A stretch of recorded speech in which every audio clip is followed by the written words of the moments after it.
Help in Daily Living by Ellen G. White. True greatness. Not by their wealth, their education, or their position does God estimate men. He estimates them by their purity of motive and their beauty of character. He looks to see how much of His Spirit they possessed and how much of His likeness their life reveals. To be great in God's kingdom is to be as a little child in humility, in simplicity of faith, and in purity of love.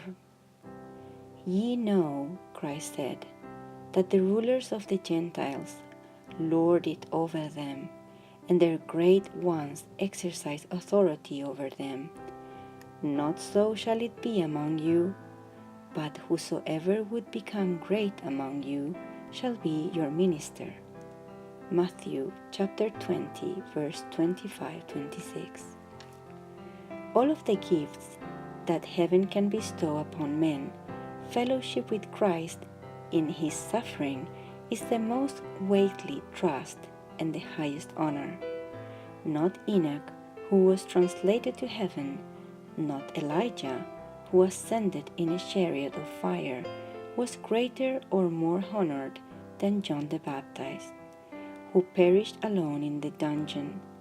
And to you it is given in the behalf of Christ not only to believe on Him, but also to suffer for His sake. Philippians 1, verse 29. Plans for the future. Many are unable to make definite plans for the future. Their life is unsettled. They cannot discern the outcome of affairs, and this often fills them with anxiety and unrest. Let us remember that the life of God's children in this world is a pilgrim life. We have not wisdom to plan our own lives. It is not for us to shape our future. By faith, Abraham, when he was called to go out into a place which he should after receive for an inheritance, obeyed, and he went out, not knowing whither he went. Hebrews 11, verse 8. Christ in His life on earth made no plans for Himself. He accepted God's plan for him, and day by day the Father unfolded His plans.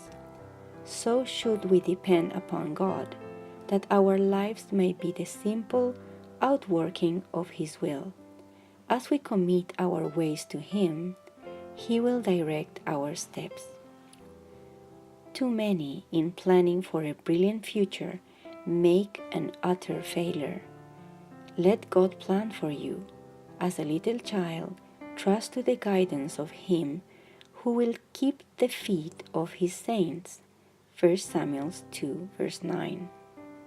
God never leads His children otherwise than they would choose to be led, if they could see the end from the beginning and discern the glory of the purpose which they are fulfilling as co-workers with Him.